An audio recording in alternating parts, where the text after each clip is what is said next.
Chapter 1. A Horrible Discovery. The sun was setting over London in red and orange flames that made the rows of old buildings blush and glow.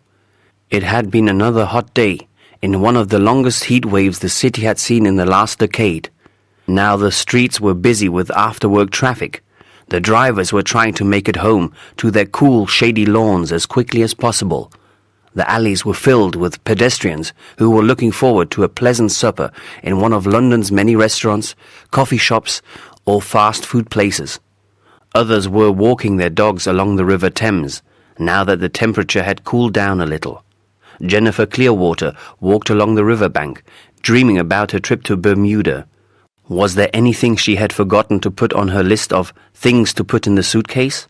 Jeans, t-shirts, shorts, sandals, Jeffrey's bathing trunks, her own bathing suit. Oh yes, and that pretty little bikini she had recently bought at Gray's. It had pink and white stripes. "You look like a candy cane, sweet enough to eat," Jeffrey had remarked dryly when she had shown off her new two-piece bathing suit to him. She could hardly wait to get on that airplane with her husband, whom she still adored even after 7 years of happy marriage. First she glanced at her watch. Then she looked for Polly, their poodle, who had disappeared in the bushes by the water 5 minutes ago. "Polly!" she called. "Polly, come on, we've got to go now." No sight nor sound of Polly. "Polly!" Jennifer called again. "Polly, come back, will you? Where are you? Polly!" Suddenly she heard a faint bark behind her. It seemed to come from the river's edge. She stopped and turned around, walked back a few steps and listened. Yes, that definitely was Polly's high-pitched bark. She sounded excited and upset. Jennifer pushed the twigs aside and ducked right through the hedges along the river until she saw the water shimmering in the last sun rays of the day. "Polly!" she cried. The poodle responded with a series of excited barks from somewhere round the next bend. The young woman walked hastily round the bend and saw her dog growl at something that looked like a long white branch floating in the water. No, it had to be something like a thick white pole, because blue fabric, maybe a flag or tent or something else, was attached to it. This was what Polly was growling at, or rather pulling at. "Polly, come here. Let go of it, will you? We've got to go." The dog let go of the blue fabric, but did not move from her spot. Instead, she started on another series of barks. "Polly, leave that thing alone, will you? Come on, be a good doggy. We've got to go home to Daddy." Jennifer moved closer to put Polly on the lead and saw something that looked like a mop of wet black hair. Then she froze. "Oh my God," she thought. "Oh no, it can't be. It couldn't. Could it?" It was. It was another one of the Thames murderous victims. It was the body of a dead woman whose hair had got tangled in a bush. She was wearing a dress as blue as the sky. "Oh my God," Jennifer thought. "Help!" she screamed. "Help! Murder! Help!" Then she grabbed Polly and ran back to civilization to notify the police. Shortly after 6:30 p.m., Inspector Hudson put down the receiver with a sigh. He had been expecting that phone call. In fact, he had been wondering for the past month or so when they would give up and assign him to the Thames murder case. Now he had both of them, and he didn't like it. No, sir, he didn't like it one bit. Because he had secretly been following up on Scotland Yard's investigations and felt that the murders of 2 beautiful young women found drifting in the river were tricky cases. Nothing linked the victims to each other, as far as he knew. The murderer seemed to pick them randomly in lonely parks after dark. They seemed to have nothing in common, except that the second woman had been found exactly 4 weeks after the first one. About a week after the first murder, a note had been sent to Scotland Yard, mocking their failure to find the murderer and signed, "Jack the Skipper." Along with the letter, he had also sent the belt that belonged to the victim's dress. When the body was examined, it was found that the first victim had been strangled with that very belt. What a horrible case, James Hudson thought. There was a knock on his door.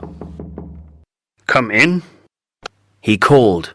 His secretary entered with a thick folder. The Thames murder cases, sir. They just brought it over. Thanks. I've been waiting for that. Eagerly he took the heavy folder from her and leafed through it until he found the note the Yard had received 1 week after the first murder. It was handwritten in capital letters. "Will that be all, sir?" she asked. "Because if you don't need me anymore, I would like to finish for the day. It's almost 7 o'clock. What? Oh, yes, thank you. He answered without paying attention. His thoughts were on the note. The secretary shrugged and left, shutting the door behind her. "Still fumbling in the dark, aren't you?" The note read. "You shouldn't be. It was bright enough when I strangled the poor lamb with this pretty beige belt." Despite his many years of experience, a cold shiver ran down his spine. He sensed he was about to deal with a very smart and evil mind, and wondered if Jack the skipper would again send the murder weapon, together with another note. On his way home, Hudson could not stop thinking about the mocking note. His many years of dealing with all kinds of criminals told him that there was a hidden meaning between the lines. The note was too short for someone who wasted words. Why did the sender point out that it had been bright when he had strangled the woman? And what did he want to say with the name Skipper? Was the man they were looking for a sailor? The inspector was so caught up in his thoughts that he almost overlooked an old woman crossing the street. He frantically slammed on the brakes and smiled an apology to the little old lady who was furiously shaking her umbrella at him. "Get a grip on yourself, old man," he told himself while wiping the sweat off his forehead. "Don't get too caught up in the case. You have to keep cool to find the bastard." When James Hudson finally got home at 9 o'clock, he found Miss Paddington, his loyal housekeeper, cook, budget manager, and drill sergeant in the kitchen. She was busy scraping something black and burned out of a baking tray. The whole house smelled as if it had been set on fire. "Oh my," she said nervously when she saw the inspector. "I'm afraid I burnt our supper." "What is it?" he wanted to know. Or rather, what was it? "Your favorite meal, my homemade pork pie," she mumbled without looking at him, scraping away furiously. "I'm so sorry, but today just isn't my day. I didn't get any sleep last night. I tossed and turned and stayed awake all night, and today I'm completely useless." "You're never useless," Hudson replied politely, even though his stomach was growling hungrily, and right now he would have given anything for one of Miss Paddington's delicious pork pies. "You're too kind, Inspector, but it's always the same when there is a full moon. I tried a cup of warm milk, and it didn't work. Then I even tried this special meditation that is supposed to make you tired no matter what. Oh yes, it made me tired all right, but I still couldn't fall asleep. Now I'm just a tired wreck." "What did you just say?" the inspector asked absent-mindedly. "I said I'm a tired wreck." "No, I mean before that. Did you say something about a full moon?" "Oh yes, the full moon. We had a full moon last night. Didn't you notice?" Indeed, Hudson, whose body did not care whether the moon was full or not, hadn't noticed. But now he remembered something. "So last night was rather bright, wasn't it?" he inquired. Miss Paddington looked at him as if she thought that his question was not too bright. "Yes, of course, Inspector. There were no clouds in the sky." Hudson forgot his hungry stomach when something dawned on him. "Why, of course," he exclaimed. "Last night we had a full moon. That's what he meant with bright. Miss Paddington, you're simply brilliant." The housekeeper was not too sure whether her beloved boss was still in his right mind or not. Could it be that the hot sun had scrambled his brains? Or perhaps the full moon had gotten to him? Maybe it affected people differently, so that some could not sleep, like her, while others could not think straight, like him. Hudson took one look at her and explained hastily, "Today they assigned the Thames murder cases to me. That's why I came home so late tonight. And as it turned out, the murderer seems to always strike during a full moon, because a second victim was found early this evening." "Oh my God, how horrible!" Miss Paddington was so shocked she dropped the cooking pot she had been scrubbing. This was news to her. The media had not been told yet, because Scotland Yard had to notify the victim's family before the sad news could be made public. Yes, and I wouldn't even have noticed if it hadn't been for your remark about the full moon. Perhaps I should retire and let you handle the case." That was a very flattering compliment, and for a second Miss Paddington smiled happily. Then she remembered her blackened pork pie and frowned. "But, sir, I can't even serve you a proper supper tonight, and there is not enough food in the house to prepare something else. You must be starving by now."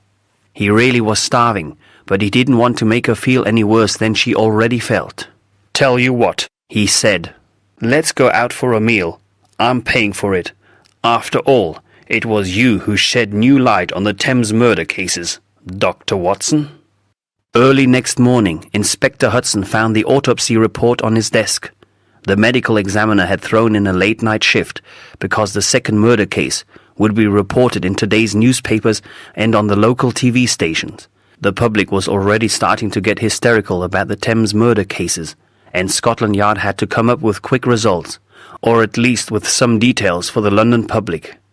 He opened the report and read that this victim had also been strangled with a belt or a similar object, as the strangulation marks on her neck showed. Then he looked at the photos of the victim. Her name was Sue Baker, and she had been a pretty young woman.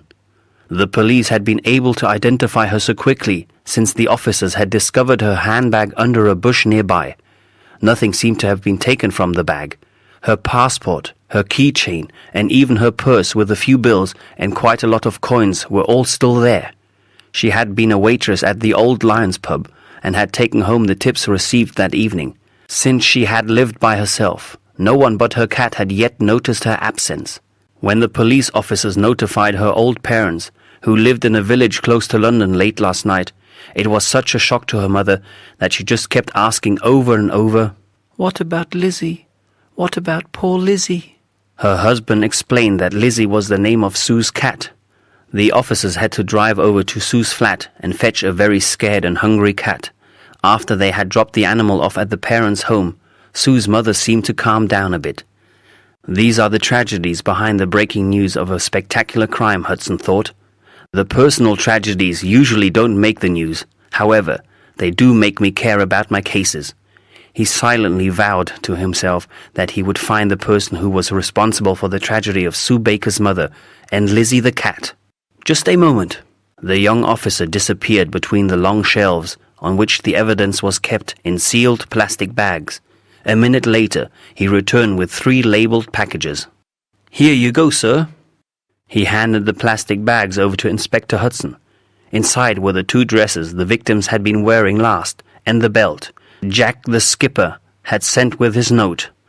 The beige dress of the first victim clearly matched the belt the young woman had been strangled with. The inspector looked at the label inside the dress. It was a French designer he had never heard of. Clearly the dress had been expensive. He took a photograph of the label. Curiously, he turned to the second dress. This one was of a deep blue. "Did it come with a belt?"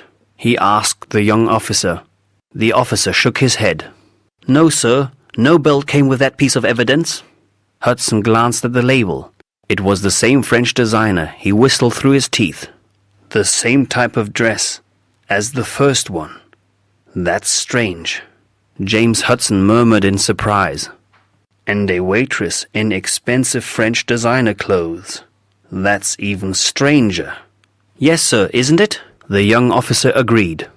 "You'd think they don't earn enough money to make ends meet, and then go out and buy a French dress like that. Oh well, you never know with women." But Hudson was no longer listening. He didn't know very much about women, but he did know that the similarity of those 2 dresses was no coincidence. They were a lead, an important new lead in the Thames murder cases. They tied the 2 cases together. They were the connection he had been looking for. Chapter 2. 2 Dresses in a Desert. The next person on Hudson's list was Elvira Elliot, his favorite insurance investigator. She also happened to be his favorite person, but that was something he would never admit to himself or anyone else. "You're lucky," Elvira said, as soon as he had identified himself on the phone. "I was just leaving my office." Then I am lucky indeed. James Hudson said, feeling stupid. Why did she always make him feel like a clumsy schoolboy? Perhaps Miss Paddington knew the answer to that question. But then again, better not ask her. She might think all the wrong things. Glad you see it that way too, Elvira said in her sultry voice. She sounded amused. Hudson noticed how hot it was in his office and wiped the sweat off his forehead. Well, I just have a short question, he said, a touch too rudely. What is it, Inspector? Whenever she called him by his title and not by his first name, it put him in a bad mood. He didn't know why, and he didn't care to know why either. Does the name Petite Fleur du Jardin ring a bell? He asked. Petite Fleur du Jardin? Did you just call me Little Flower of the Garden, Inspector? How sweet of you. I didn't know you could be romantic. Elvira said in that sultry voice of hers. He just knew that she was being sarcastic. It's a French designer label, he explained, and again he felt like a fool. Ah, yes, now I remember. Elvira replied. Yes, that's a very expensive French dressmaker. You only get those dresses at Gray's. I think they sell the whole summer collection there. I simply must get myself one soon. Should I get one in peach or in navy blue? What do you think, James? Don't ask me, he said. Elvira would look good in any color of the rainbow, he thought. At least this time she had not called him by his title. Thanks for your help, he said gruffly.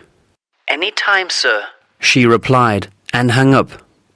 When Mrs. Baker opened the door to let the Scotland Yard inspector in, she began to cry. Poor Lizzie, she sobbed. She hasn't been eating anything. It's not very nice of Sue to leave her cat alone for so long, is it? She's still not quite herself, Mr. Baker explained to Hudson, while he ushered the inspector into the living room. Hudson sat down on an overstuffed sofa. Its cover was a mixed array of pink roses, white lilies, and green ferns, little flowers in a garden. It reminded him of the first question he had to ask the grieving parents. I'm sorry to bother you, he said, but I need to ask you if Sue recently bought a blue French designer dress. Mr. Baker shook his head, and his wife burst out in tears again. A French dress? Aren't they expensive?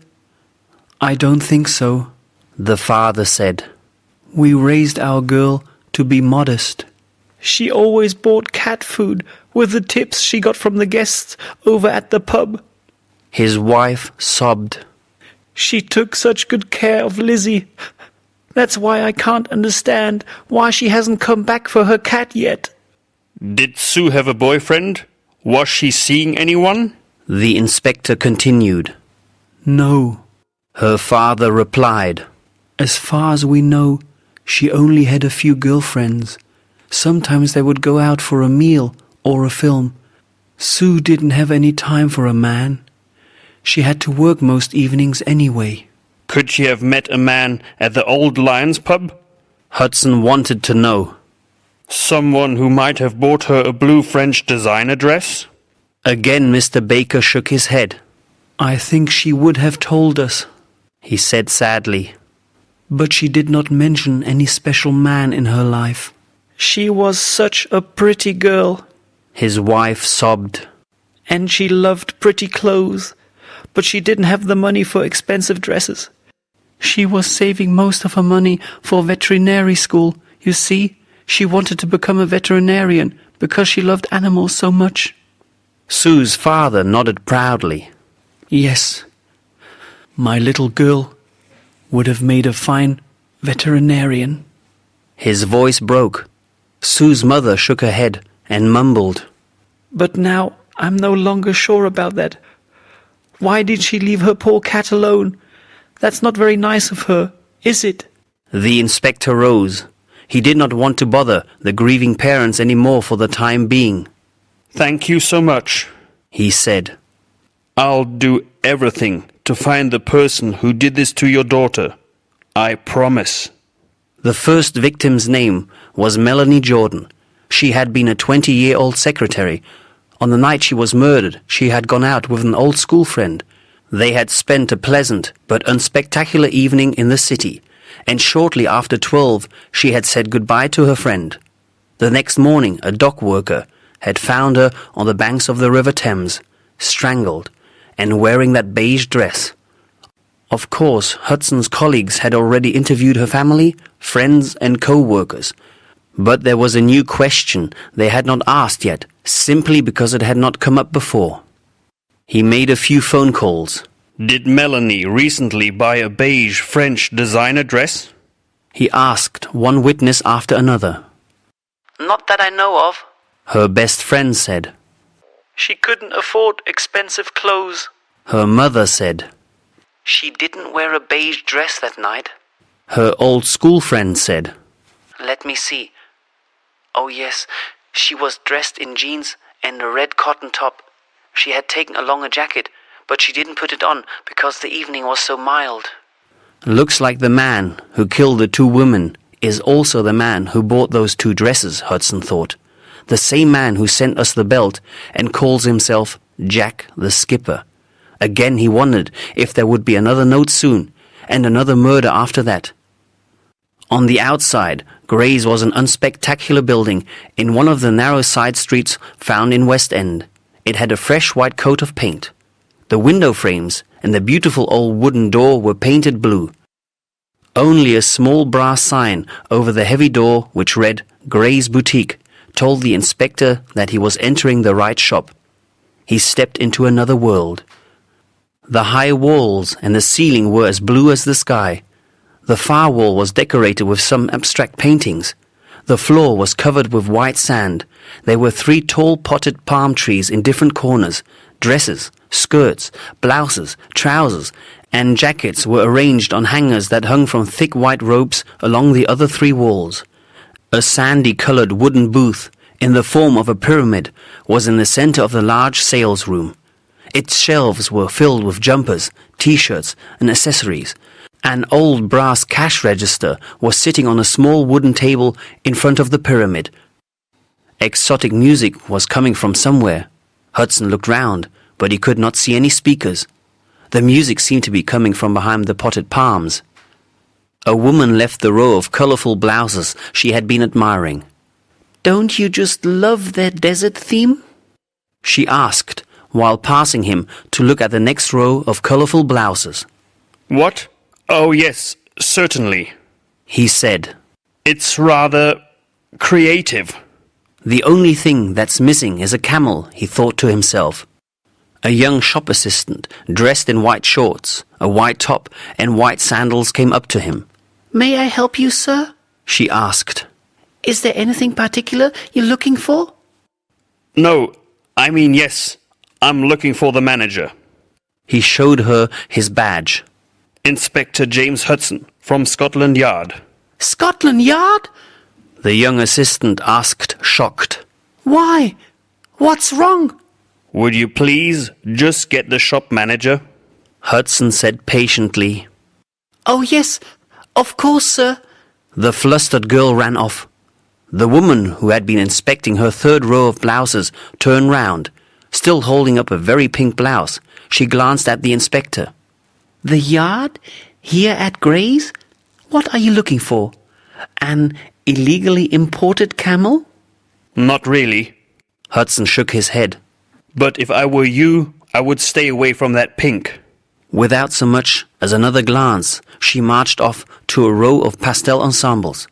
Half a minute later, the flustered shop assistant returned with the flustered shop manager. Emily Gray? She introduced herself nervously. I'm the owner of the shop. How may I help you?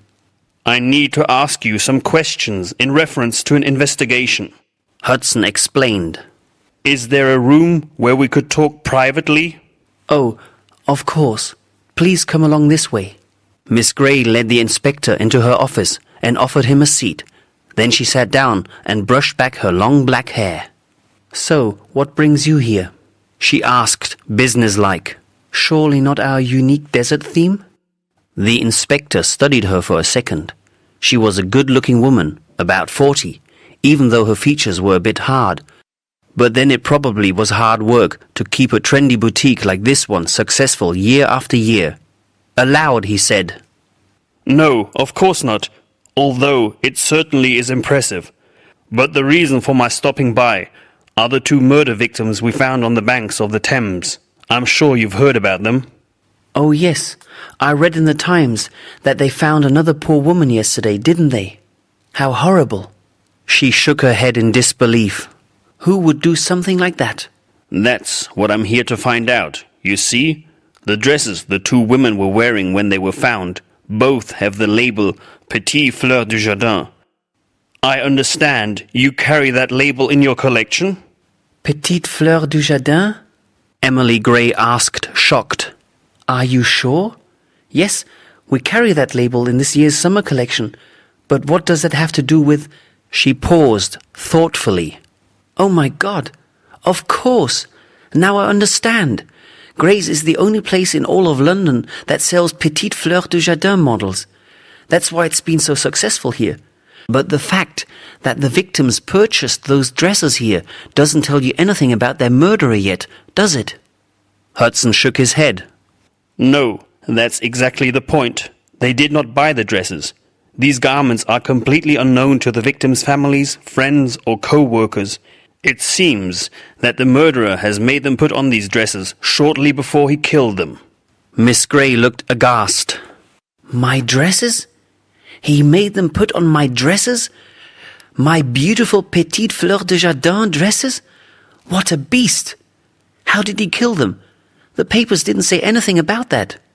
Inspector Hudson was not going to say anything about that either. The media had not been informed of the note by Jack the skipper and the enclosed belt. This was information that only the police knew and the culprit himself. That's not important now, Miss Gray, he said. What's important is to know who bought those dresses at your shop. I need you to check your bookkeeping to make sure that no dresses were stolen. And I will also need 2 dresses of the exact colors the victims were wearing. Miss Gray said uncertainly. I'm not sure if my sales personnel will actually remember the customer who bought those dresses, but I certainly can help you out with the sample dresses. What colors are they? One is beige, and the other one is a kind of a brilliant dark blue.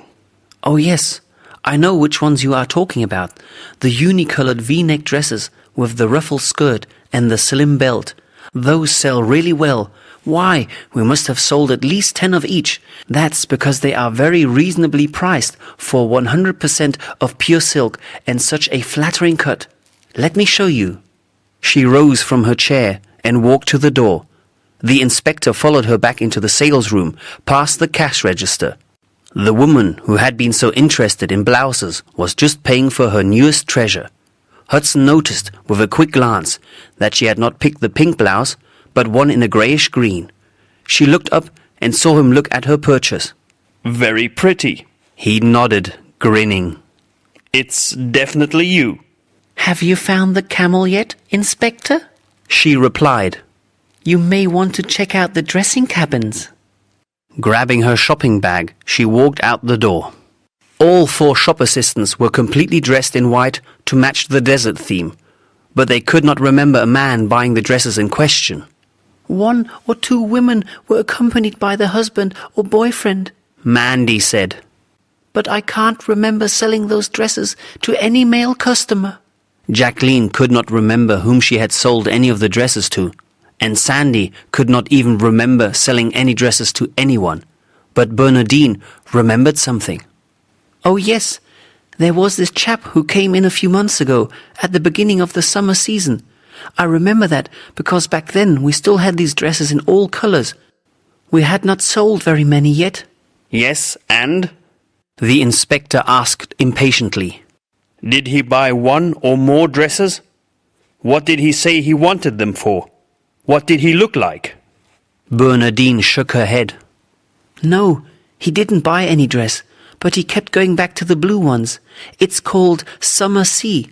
I showed him the dress in all colors, but he seemed to be particularly interested in the blue one. He even took it outside and held it into the daylight. but then he put it back and said his wife had better try it on first, since she was very particular about colours. Did he look at the beige one as well? You mean this one? Sahara sand? The girl frowned while she was trying to remember. No, actually he was only interested in the blue one and the green one. That one is called Cool Mint, but he was more interested in the blue one. What did he look like? Was he tall or short, blonde or dark? How old would you say he was? Did he wear glasses? How was he dressed? The inspector wanted to know. He was, I don't know, normal, I guess. I mean, he wasn't particularly good-looking. She only notices the good-looking ones, Jacqueline remarked. Hudson rolled his eyes. Can you remember anything else about that man? Old or young? Anything? He asked. Bernardine was thinking hard. He must have been about 30 or 35 at the most.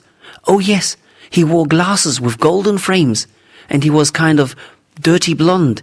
He was neither tall nor short, kind of in between. Well, thank you. That's excellent, Hudson said. Especially since that chap wasn't good looking, I mean. Jacqueline grinned at him, but Bernardine had not noticed his sarcasm. She was smiling happily. Chapter 3. A Dead Rose and Two Artists. At noon the next day, Miss Gray called Hudson. She told him that she had personally checked her records of the last months. Nothing, Inspector. She reported. The only thing that is unaccounted for is an old dummy we don't use anymore anyway. A dummy? He asked. Who would steal a dummy? I have no idea. It had been collecting dust in the storage room, and then one day it was gone. Perhaps it walked off by itself. When did it disappear? Hudson asked more out of habit than interest. Oh, about the time I came down with the flu. Let me see. That must have been round Easter. The shop owner stated. Now I compared all sales to our inventory of clothes. Nothing is missing. Not one single item that might have been stolen. All clothes were properly paid for. What about checks and credit cards? How long do you keep records of those? Hudson asked. Forever, She said. They're still all there. But do you really think the murderer would have paid for those dresses with a check or credit card? No, I don't. He replied truthfully. But we have to investigate every possible lead, you know? Yes, I understand that. The boutique owner said. But this will be handled discreetly, won't it? I don't want the police to upset my customers. It might ruin the good reputation of my shop. Of course we will be discreet about it. The inspector assured her. I will personally see to that. So could you keep all your records handy so that one of my men can pick them up this afternoon? You will get everything back as soon as we are finished with it. The two dresses as well. She promised to have everything ready to be picked up in the afternoon. Just before she was about to hang up, the inspector said, Oh, just one more question. Who has keys to your shop and the storage area? Only myself. I am always the first person to get there and the last one to leave. Sounds just like my job. Hudson remarked. Thank you so much. Goodbye. Goodbye, Inspector. She hung up. Well, this is one job I won't handle myself, Hudson thought. Sorting through bookkeeping records and dealing with figures is just not my cup of tea. Let me see. Who will be the lucky one to take care of Gray's bookkeeping? The heat wave had finally cooled off and was replaced by rain. The water was pouring down from the sky as if God himself was taking a long, refreshing shower. Hudson drove out of the city centre and past the Updike shipyard by the river. He took the shortcut through the industrial area and then some side roads that finally led to the wealthy part of town where he lived. His house was small but exquisite and surrounded by a large lawn and a rose garden, which was his housekeeper's great passion.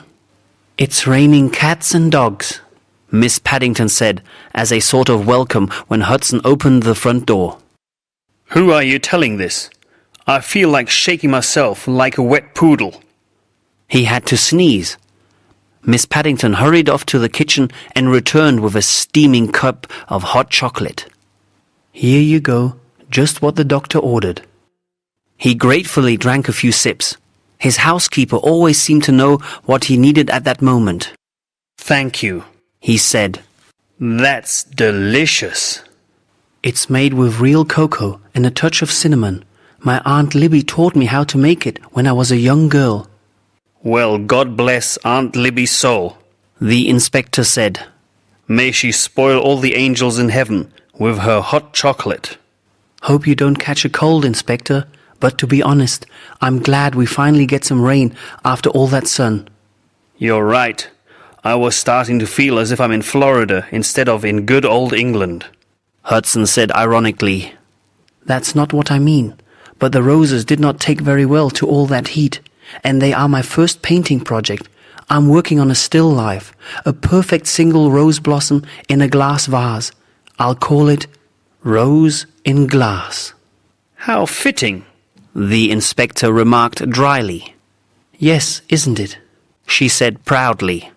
But before I could finish, all the blossoms died on me because of the hot weather. Then why don't you just call the painting Dead Rose in Glass? Or you could call it Rose Dying in Glass. Miss Paddington did not like it when the inspector made jokes like that. That's not funny, Inspector. You've had too many death investigations, she said curtly. And being all by yourself doesn't help either, you know. Have you seen that nice lady lately? What's her name? Elvira? Having made her point, the housekeeper took his empty cup and left him by himself to think about that nice lady, Elvira. Perhaps I should get a cat, he thought. They are just as complicated as women, and they have just as long claws, but you don't have to impress them with compliments. Inspector Hudson was no longer thinking about cats.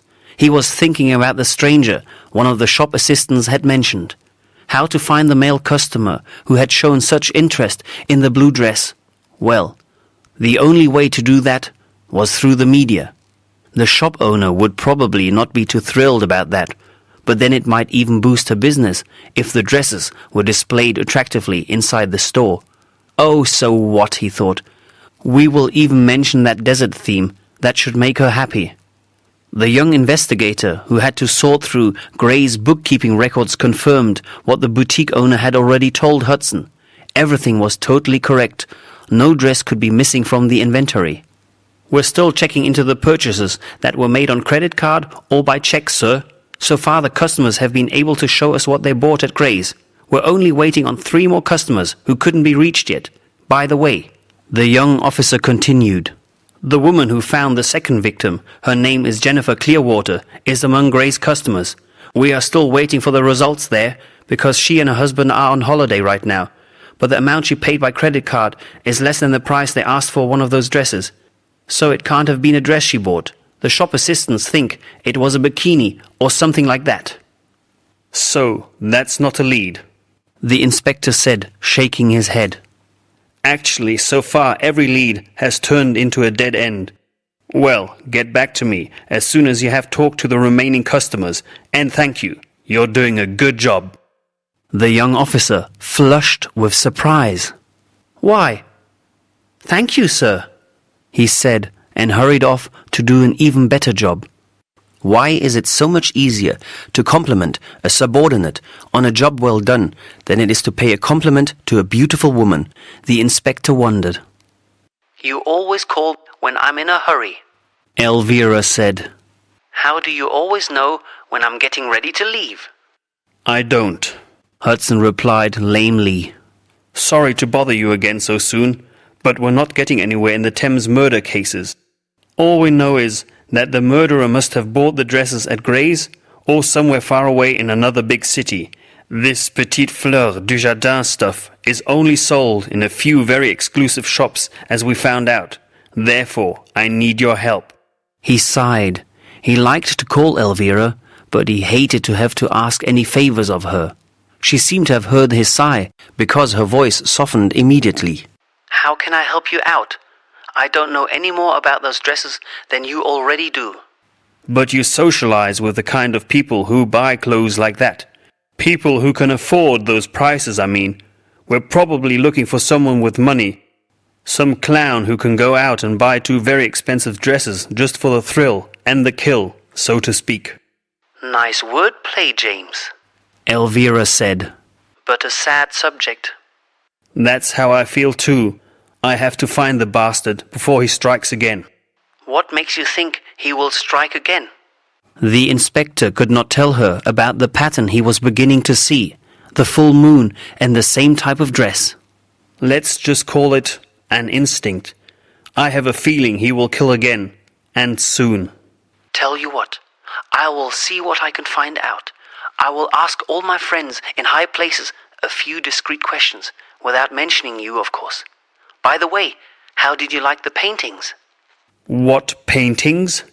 He had no idea what she was talking about. The paintings in Gray's boutique. O.U. Gray's paintings. Didn't you see them? 3 of them are hanging on one of the walls. They bear his artist initials, O.U.G. O.U. Gray's paintings? Who is O.U. Gray? Miss Gray's husband? He asked in confusion. But she said she was divorced. O.U. Gray is her twin brother. Elvira explained patiently. He is a very talented local artist, very in at the moment, does abstracts. He has developed his own soft flowing style, so his pictures always look as if they were taken underwater. Some critics already call him a genius. The inspector, who could not tell the difference between a rose in a glass from an abstract rose under water, was surprised. Miss Gray had not mentioned that she had a brother, so there was another man around who could have somehow taken those dresses. Elvira? What? Oh, James? She asked in her sultry voice that made him want to call her more often. You know what? You just gave me an important new lead. O.U. Gray. I had no idea about the man. Thank you. Thank you so much. You're quite welcome, but now I've got to run. She wanted to hang up on him, but he stopped her just in time. One more thing, he said. What is it? That peachy dress you were thinking of buying. I saw it in the shop. He stuttered. And you would look great in it. Are you sure now? She sounded amused. No, I mean yes. I mean beautiful. I really wanted to say that. You would look beautiful in that peach-colored dress. Like a beautiful peach. You mean like a petite pêche du jardin? She chuckled. Well, I didn't mean it as a joke, he said stiffly. James, that was the sweetest compliment I ever heard. No one has ever called me a beautiful peach. Now I will definitely have to buy it. It's all your fault if I spend half of my monthly income on that peachy dress. Have a nice day. They rang off. He had done it. He had paid her the sweetest compliment she had ever heard. James Hudson leaned back in his office chair, doing nothing but savor the moment. O.U. Gray had the same black hair, blue eyes and features as his twin sister Emily, but his face was softer and he seemed younger than her. He was dressed casually, in jeans and a black jersey shirt. Now he is a man that young Bernardine probably considers good-looking, James Hudson thought. But he doesn't look as if he could run a successful business the way his sister does. Come on in, Inspector. Gray led Hudson into his living room. Do you care for a cup of orange pekoe? Or a glass of lemonade? He pointed at a glass jug. No, thank you. I won't take up much of your time. I just have a few questions. Gray poured himself a glass of freshly made lemonade. He took a sip of the pale yellow liquid. So, what brings the famous Scotland Yard Inspector Hudson here, to my modest home? I wouldn't exactly call it modest, Hudson replied, looking round the huge room with the high ceiling. The walls, the marble floor, and the leather furniture were all white. A few white decorative vases were placed here and there. Even the photo books on the coffee table had white covers. The only splash of colour in the room was a great big rug in the centre of the room. All colours of the rainbow were woven into its beautiful pattern. Pointing at it, the inspector remarked, That's a nice piece. It looks like an Indian pattern. It is. Gray nodded. I bought it at an Indian reservation in Arizona. It is handmade, and the colors are all natural, no chemicals at all. Very beautiful, Hudson commented. but I don't see any paintings on the walls. I heard you're an artist who has made quite a name of himself. Gray put down his glass and smiled. Who told you that? That's a bit of an exaggeration, I'd say. I'm just using my own watercolor technique, that's all. And I don't like to display my own art in my own living room. It's like bringing your work home, if you know what I mean. Either he really is too modest, or he thinks so highly of himself that he does not want anyone to know what he really thinks of his own art, Hudson thought. But the man seemed nice and easygoing enough. Well, I'm sure you didn't come here to discuss artwork, did you? So, what brought you here, Inspector? I'm investigating into the Thames murder cases. Hudson replied. I need to ask you what you did 3 nights ago, Sunday night between 11 p.m. and 3 a.m. on Monday morning. Gray looked genuinely shocked.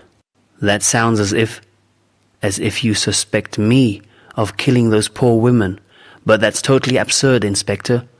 What did I do to be suspected of such a horrible act? I didn't say we suspect you or anyone else for that matter. The inspector said calmly.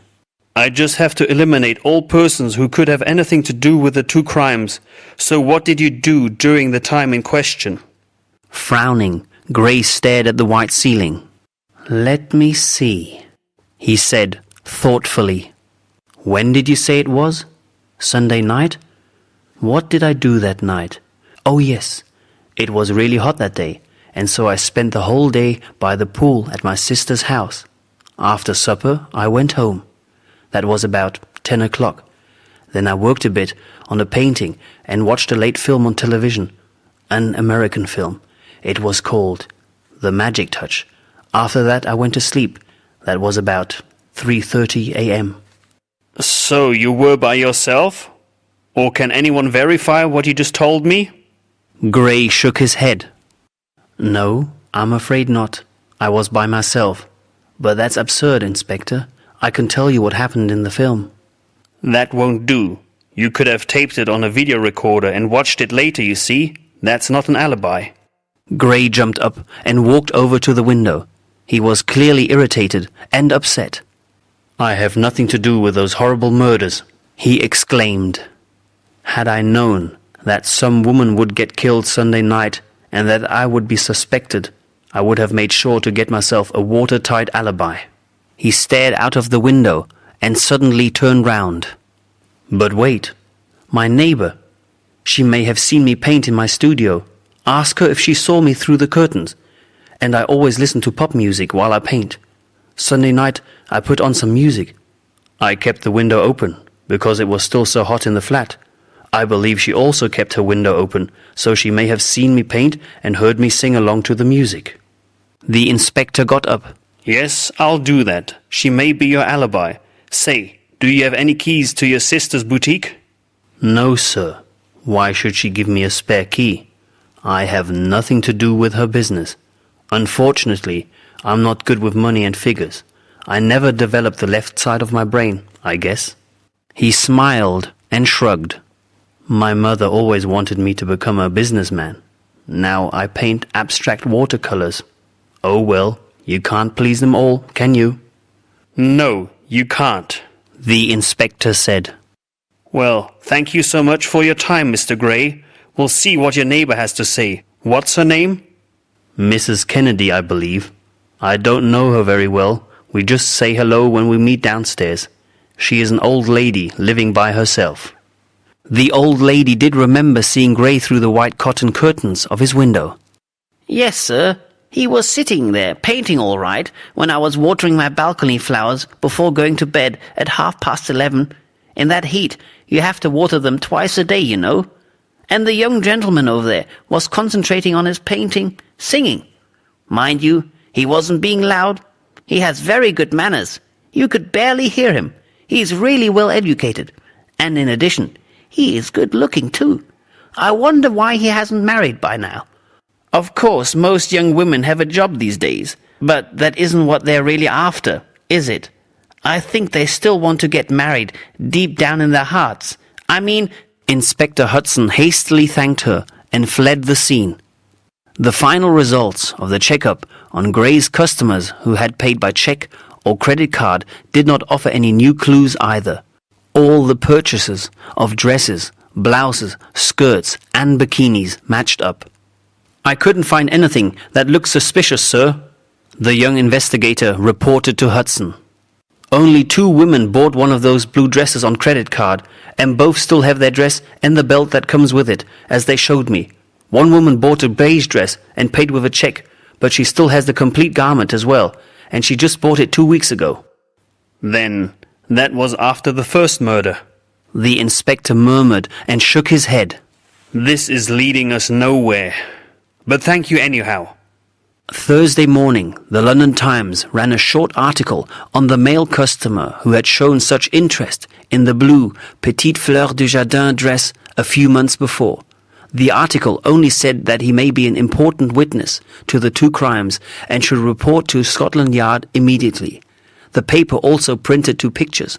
One displayed the blue dress on a hanger next to one of the potted palm trees. The other one showed the sales room, pyramid and all. The reporter even mentioned our desert theme. Miss Gray said happily when she called the inspector in the afternoon. Our sales have doubled since this morning. Now everyone is keen on buying Petite Fleur du Jardin dresses, especially the blue ones. Thank you for making sure that the press presented Gray's so nicely. But the man with the special interest in the summer sea model did not step forward. Perhaps he was on holiday. Perhaps he did not read the papers. Or perhaps he was the murderer. Chapter 4. Inspector Hudson receives a letter. Then Sue Baker's father called to report that his wife had remembered something about a secret admirer their daughter had mentioned to her. A secret admirer? Hudson asked. Yes, sir. My wife is feeling a bit better. Of course, she isn't over the loss of our daughter yet, but at least she can now accept the fact that Sue is gone. Mr. Baker said. And she just remembered that Sue had said something about a man showing a lot of interest in her. The inspector was all ears. Did she say who he was? Did she give a name? No, she just said that he was in a difficult position and did not want her to talk about him. She shouldn't tell anyone before he had sorted out his problems. My wife got the impression that he might be married.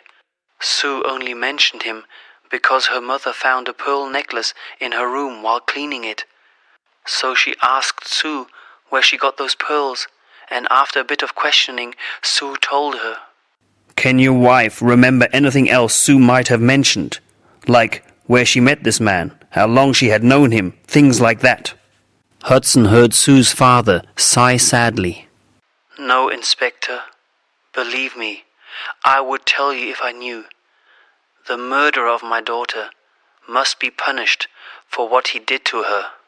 Yes, sir, Hudson said with great respect for the grieving father. I feel the same way. None of Sue's girlfriends knew anything about a secret admirer. Neither did the 2 other waitresses at the Old Lion's pub. a secret admirer who gave her real pearls? How thrilling! The waitress from Jamaica said. I wish I had a secret admirer like that too. Then I'd quit this place in no time. Would you like a glass of pale ale? It's our special brand. The inspector shook his head. Thank you, but I never drink alcohol while I'm working.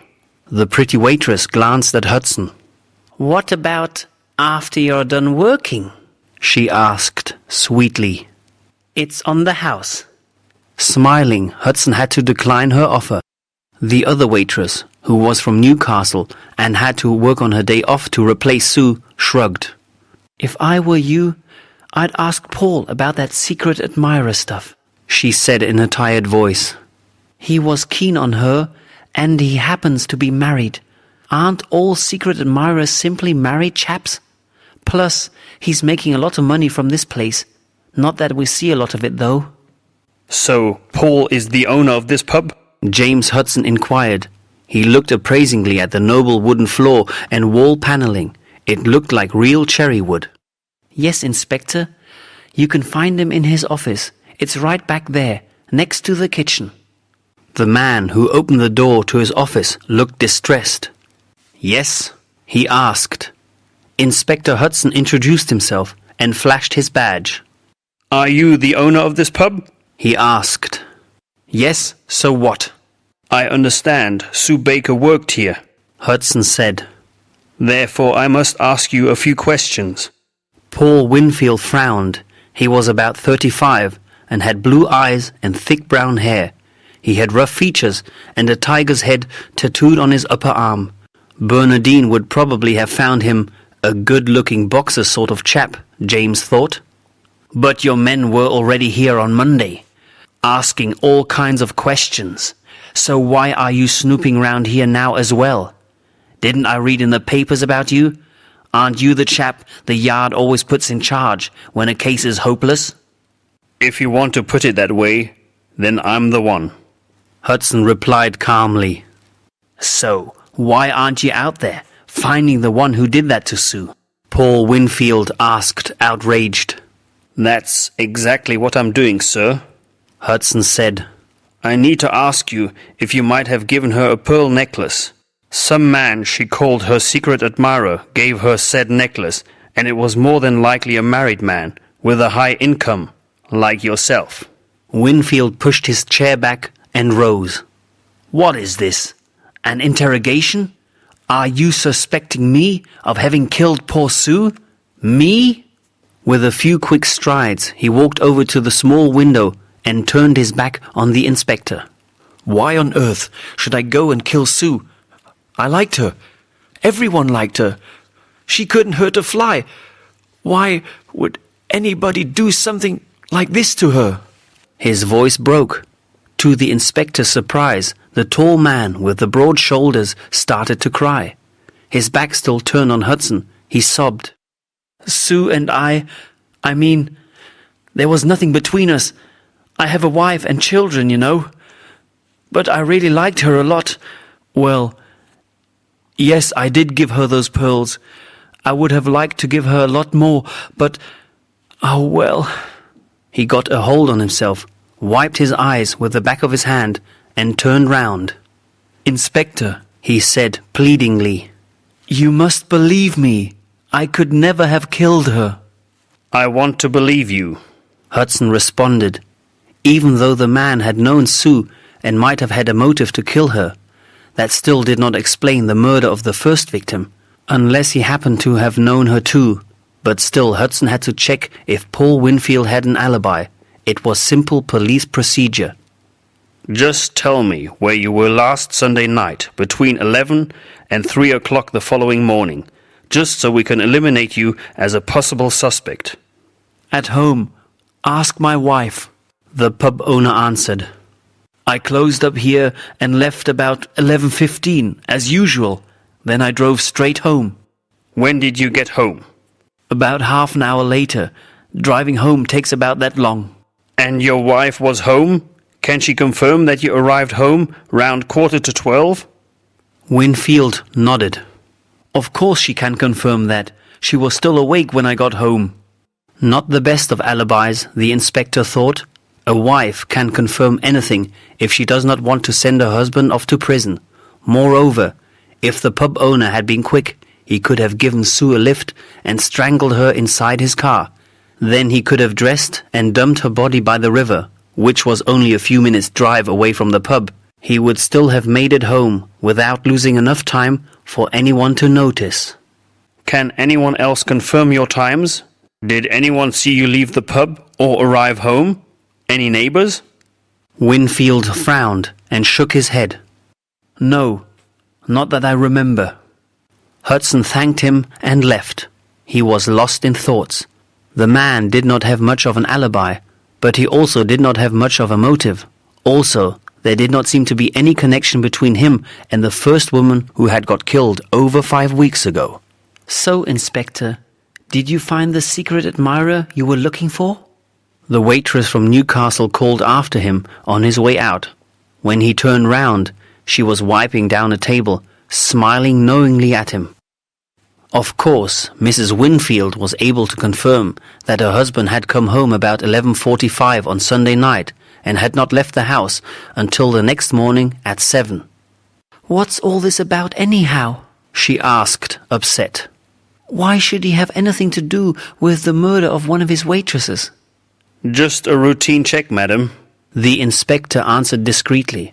After all, he did not want to be responsible for the breakup of a marriage. Friday afternoon, the mysterious stranger who had been so interested in the blue dress rang up Scotland Yard. The call was transferred over to Hudson's line. After Hudson had taken down the caller's name and address, he asked the man, So, you are the male customer who was looking at the blue dresses at Gray's boutique a few months ago? Yes, I think so. The man, whose name was Mr. Graham, said nervously, Even though I have no idea what this is all about, but I did go to Gray's a few months ago to find something for my wife's birthday, and I saw a blue dress I thought she might like, but she is very particular about colors, and so I ended up putting it back. I'm glad I did. She just bought herself an olive blouse at Gray's. I never would have picked that color for her, but that's my wife. An olive blouse? The inspector asked. He dimly remembered the woman who had been looking at the rows of blouses when he had stopped by Gray's early this week. Yes, she calls it olive, but I would say it's a sickly greenish grey. I may have met your wife when I was at the boutique this week, Hudson said, astonished. That's possible, sir. Usually she ends up buying pink stuff, but when she came home from her last shopping tour, she said one of those blokes from Scotland Yard had walked in. He had had nothing better to do than tell her not to buy that pink blouse she had picked out. Flustered, Hudson apologized. I'm sorry if I have offended your wife, Mr. Graham.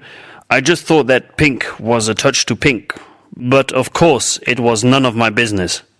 Well, I'm glad you told her, Inspector. Graham replied.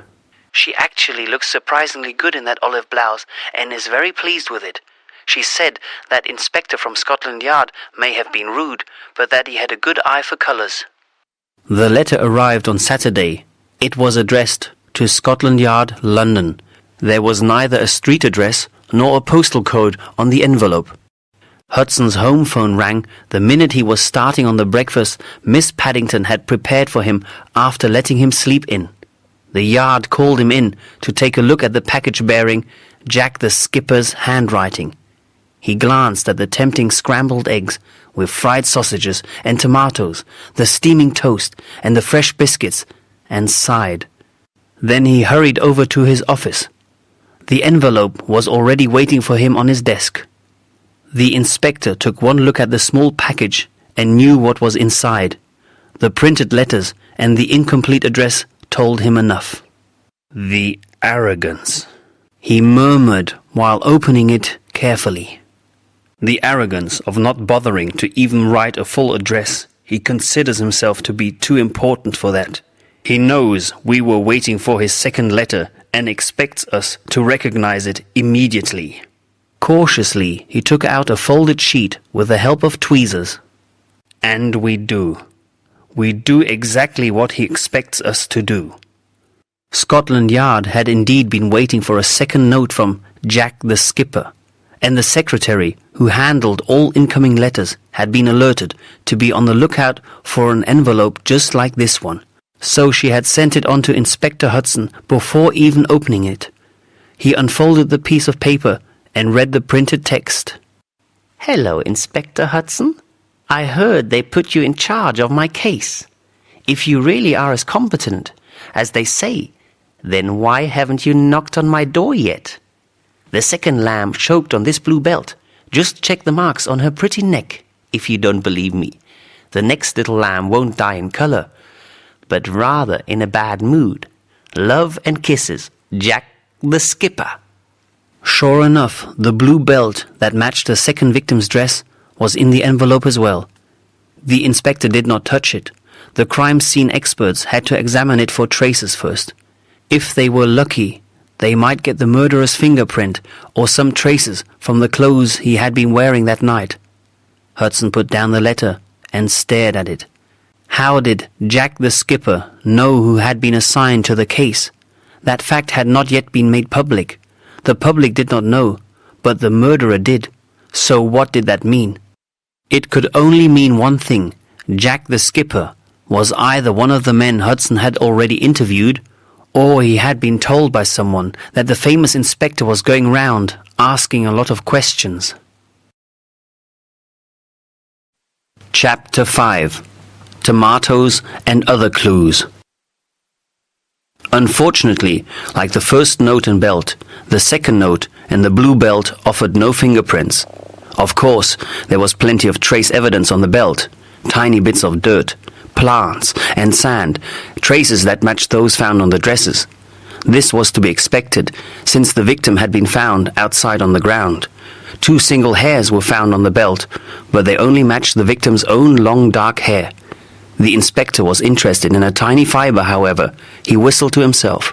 It was a dark blue cotton polyester blend, and most likely came from a t-shirt. Identical fibers had been found on both dresses, so the sender of the belt had to have been at both crime scenes. Well, that's a start, he thought. If we find the t-shirt that matches that fiber, then we may have a piece of evidence that will hold up in court. But first, he had to find the person who had been wearing that blue t-shirt. Inspector Hudson decided to take a closer look at the only 2 possible suspects he had so far. Both had an alibi. Even though Winfield's was shaky, yet it still was an alibi. But Hudson was pressed for time because Jack the skipper had already mentioned a third victim who won't die in color, but rather in a bad mood. What on earth did he mean by that? And why did he write in color? Did he mean the color of the dresses he had made them wear? Even though Mrs. Graham thought Hudson to have an eye for colors, he did not think of beige as being a real color. Monday morning, Hudson would have his men check into O.U. Gray's background and into Paul Winfield's as well. If it was true that the murderer always struck during full moon, then James Hudson had 3 more weeks to find him. But for now, there wasn't much he could do over the weekend. He wondered if Miss Paddington could warm up that delicious breakfast he had abandoned over an hour ago. "Of course I can," she said when he got home. "I'll warm up the biscuits and scramble some fresh eggs for you, but then I'll have to hurry off to my painting class." The inspector followed her into the kitchen. Still the rose in glass? He asked. Or did you have to bury that project? Scrambling up 2 eggs, she said. "The poor rose died on me, but it was too difficult for a first still life anyhow. Now I'm painting tomatoes instead. They're red and round and rather easy to paint. I'll call the painting Tomatoes in Bowl."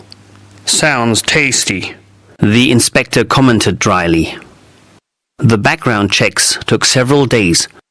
The first piece of information about O.U. Gray's background came unofficially and from Elvira Elliot. O.U. Gray is the grandson of James Updike, the founder of the Updike shipyard. She reported to Hudson. His full name is Oscar Updike Gray.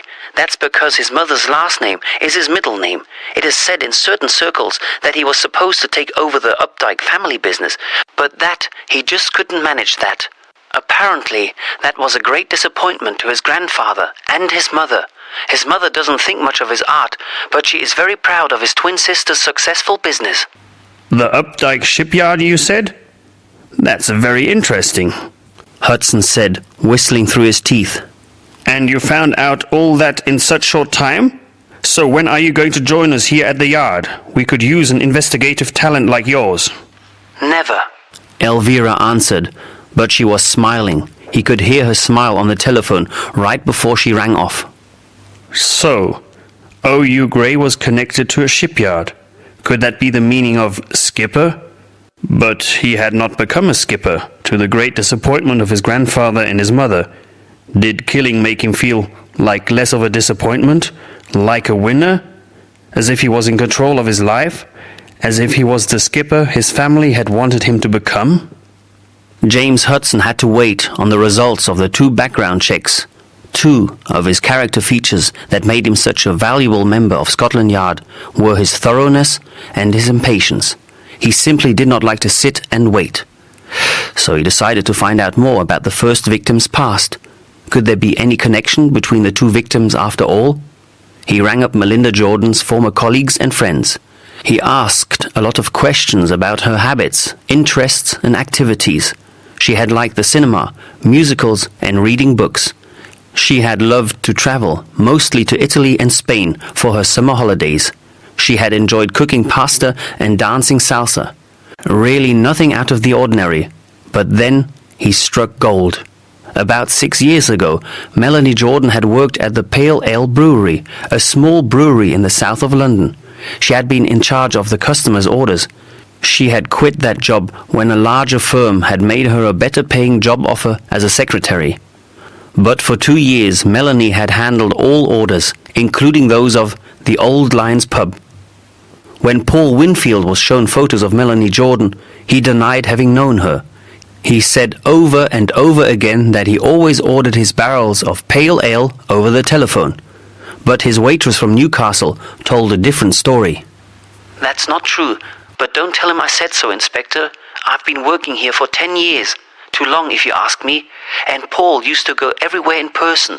Now he's getting lazy. But a few years ago, he didn't believe in making phone calls. I get the best results if I deal with people directly, he would always say. Melanie's former colleagues confirmed what the waitress had said. It used to be Winfield's habit to come into their office, chat a little with everyone, especially the ladies, and order 5 or 6 barrels of ale. How well did he know Melanie Jordan? Inspector Hudson asked the clerk who had had her desk right across from Melanie's desk. The woman shrugged. I couldn't tell you that, She said. I mean, Melanie and I weren't close friends or anything like that. When Paul came over, he talked to me and flirted with her. He always paid her a compliment on her dress or her hair or the way she smiled, but I don't know if they ever went out on a date. The background check on Winfield revealed that he had been married for 12 years. So he had already been married at the time Melanie Jordan had been working for Pale Ale. But the inspector was more interested in another detail about the pub owner's past. Before Winfield had opened his pub, he had had several different jobs, including working as a cook on a ship.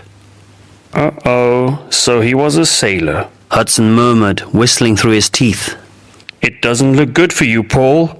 Could you be our skipper, after all? O.U. Gray's past, however, only revealed that he was regularly suffering from bouts of depression. There had been a few times when he had got so depressed that he had had to be hospitalized for a few weeks.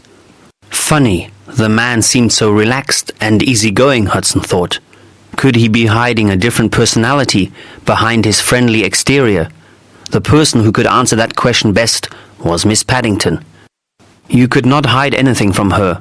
He decided to take her to Gray's boutique soon, to have a look at OUG's paintings.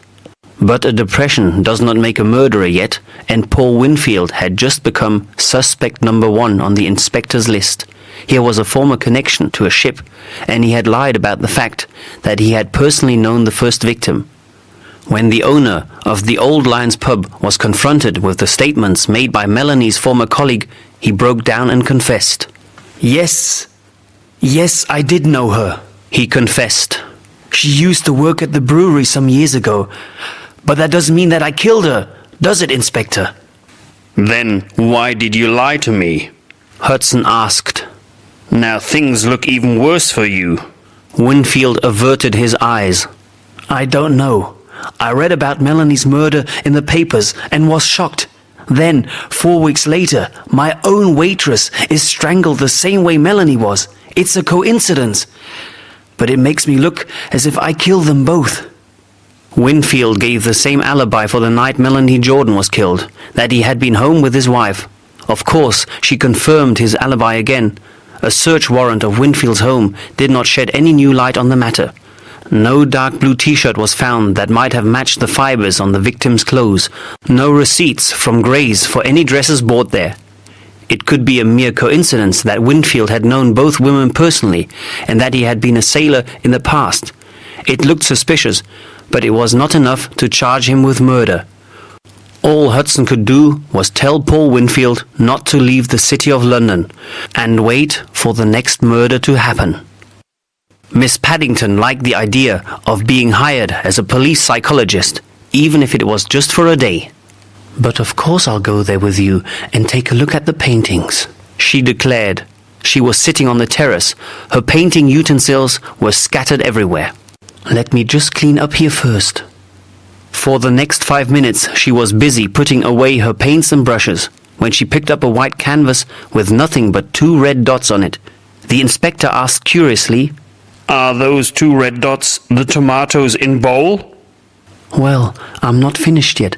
I just started on my first still life," she said, a bit offended, adding, "And anyhow, they are not red. That color is called vermilion." They look nice. James Hudson said hastily. They have a very pretty color. Actually, they look very juicy. "You think so?" the housekeeper asked happily. "I'll put them into an ultramarine bowl. That's blue for layman." Ultramarine? It sounds like the ocean. Hudson commented. "It is like the ocean. It is a brilliant sea blue. Look, this is the bowl I will paint."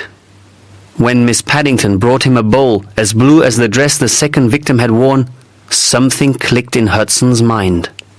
What other names do you professional painters have for colors? He wanted to know. "Well, beige is ochre," Oh my God. Hudson thought. O for ochre and for Oscar. U for ultramarine and Updike. And the bad mood for grey. O.U. Grey. The colors the victims wore stood for the murderer's initials, and he is planning to kill a third woman. I bet she would have worn a grey dress. Hudson thought, rushing to the phone. O.U. Grey had played his evil game with Scotland Yard long enough. He had been laughing to himself, dressing his victims in colors that for him, the artist, spelled out his name and his mood. A grey mood was a bout of depression. He, who had become a painter instead of a skipper, wanted to become immortal by killing 3 women as an act of art. "Yes, that is likely."